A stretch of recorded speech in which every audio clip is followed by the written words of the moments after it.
करने जा रहे हैं कि किसी तरह तहरीक इंसाफ क्रश हो जाएगी। मैं आपके सामने आज बैठ के मैं ये दावा करता हूं, आप जो मर्जी कर लें, आप तहरीक इंसाफ को नहीं रोक सकते। दीवार पे लिखा हुआ पढ़ लीजिए हुजूर, हक सच की ये तहरीर समझ लीजिए हुजूर।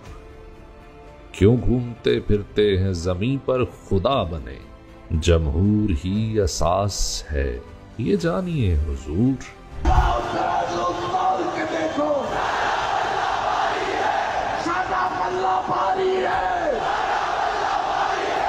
जो आपके करम के अताबों में आ गया, मारा गया गायब हुआ, बस कीजिए हुजूर।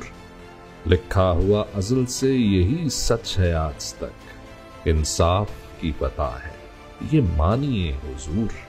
जिसको पकड़ के जिंदा में यूं कैद कर दिया, जिंदा में जान कौम की है जानिए हुजूर।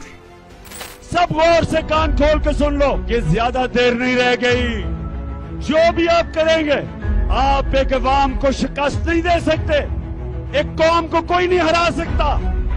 आज सारी कौम एक तरफ खड़ी हो गई है। जो मर्जी आप कर लें,